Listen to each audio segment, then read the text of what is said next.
এই প্লেটটার মধ্যে আছে সাজনা, কাঁচা আম আর কাঁচামরিচ, এগুলো আমি ডালে দিয়ে দিব।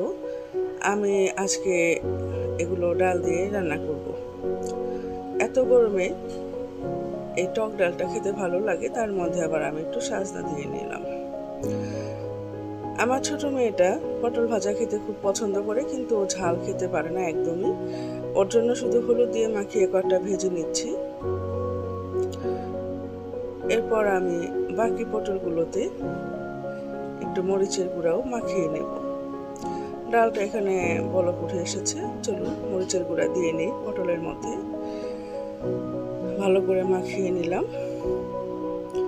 তো মেয়েটার জন্য ওই পটলগুলো তুলে নিয়ে তারপরে আমি এই যে মশলা মাখানো পটলগুলো আমাদের জন্য ভেজে নেব। আসসালামু আলাইকুম, মাই স্পাইসি কিচেন লাইফ চ্যানেলে আপনাদেরকে আরেকবার স্বাগত জানাচ্ছি। আমি হাজির হয়েছি আপনাদের সামনে আরেকটি ছোট্ট কুকিং ব্লগ নিয়ে। এখানে আমি ডাল বাগার দেব, সেজন্য পেঁয়াজ আর রসুন ভালো করে থেতো করে নিয়েছি। আমার মেয়ের পটল ভাজা হয়ে গেছে, সেটা আমি উঠিয়ে রাখছি।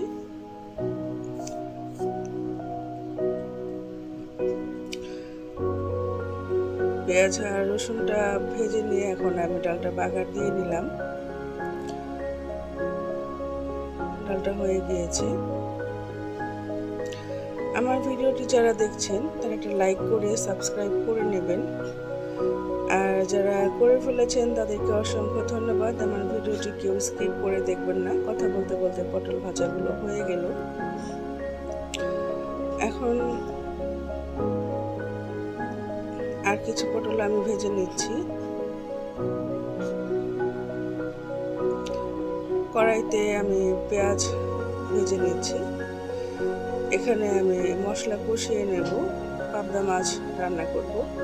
প্রচণ্ড গরম, তাই হালকা পাতলা খাবার দাবারই এখন আমি খেতে চাচ্ছি। গরম পানি দিয়ে নিলাম।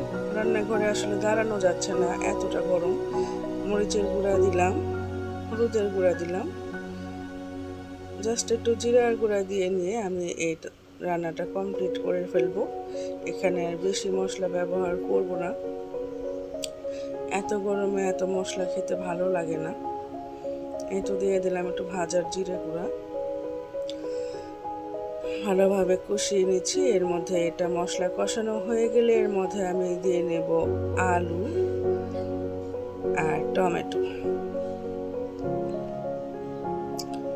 নেড়ে চেড়ে মশলাগুলোর সাথে ভালো করে মাখিয়ে নেব। কিছুটা গরম পানি দিয়ে এখানে আমি এটা সেদ্ধ করে নেব। এত গরমে কিছুই খেতে ভালো লাগে না, তারপরেও তো খাবার খেতে হবে, সেজন্য রান্নাও করতে হবে। আমার মেয়েটা এখানে দাঁড়িয়ে দাঁড়িয়ে ভিডিও করছে আর বলছে অনেক গরম পড়েছে মা, তুমি কিভাবে রান্না করো। যা হোক, কথা বলতে বলতে আবার আমার তরকারি সিদ্ধ হয়ে গিয়েছে, আলু আর টমেটো। এখন মাছগুলো দিয়ে নিচ্ছি।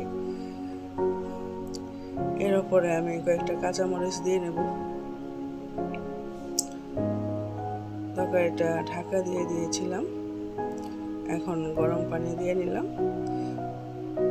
এই রান্নাটা খুব সিম্পল রান্না, কিন্তু ভালোভাবে যদি আপনি মশলা কষিয়ে রান্না করতে পারেন তবে এটা খুব খেতে ভালো লাগে। তবে শর্ত হলো এখানে ঝাল আর লবণ একদম পারফেক্ট হতে হবে। ঝাল আর লবণ যদি এখানে পারফেক্ট না হয় তবে এই তরকারিগুলো কিন্তু খেতে ভালো লাগে না, এই মাছের তরকারিগুলো। ওটাও পাশের চুলায় হতে থাক, ঢাকা দিয়ে দিলাম। এখন এখানে আমি পেঁয়াজ ভেজে নিচ্ছি, একটু পেঁয়াজ বাটা দিয়ে ভেজে নিচ্ছি। এখানে আমি ডাঁটা তরকারি রান্না করব। এই ডাঁটার তরকারিতে আমি বেগুন ব্যবহার করব না। দিয়ে দিচ্ছি আদা বাটা, তারপর দিয়ে দেব একটু জিরা বাটা, মরিচের গুঁড়া, হলুদের গুঁড়া, বাস এটুকুই।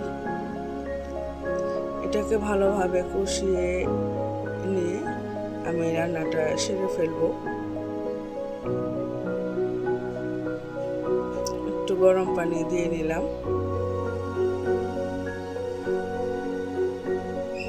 এই তো ভাজার জিরা গুঁড়া দিয়ে নিলাম। এখন মশলা ভালোভাবে কষানো হয়ে গিয়েছে, সেখানে আমি ডাঁটা আর আলুগুলো দিয়ে নিচ্ছি। এখানে আমি আর অন্য কোনো সবজি ব্যবহার করব না। আমি সব সময় ডাঁটা এভাবে রান্না করে খেতেই পছন্দ করি। এর মধ্যে যাবে গরম পানি।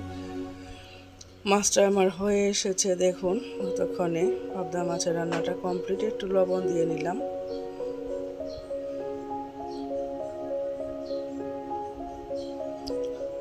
আর ওপাশে আমি ডাঁটার মধ্যে একটু গরম পানি দিয়ে নিয়েছি। এখন এটা ভালোভাবে সেদ্ধ হোক। ডাঁটার তরকারিতে দেওয়ার জন্য আমি কয়েকটা চিংড়ি মাছ লবণ দিয়ে ভেজে নিচ্ছি।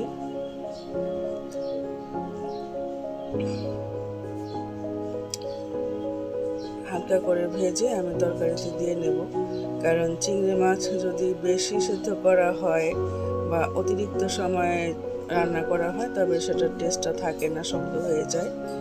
এর জন্য আমি এভাবেই দিয়ে নিলাম। কথা বলতে বলতে আমার ডাঁটার তরকারিও হয়ে গিয়েছে। ভিডিওটি দেখার জন্য অসংখ্য ধন্যবাদ। খোদা হাফেজ।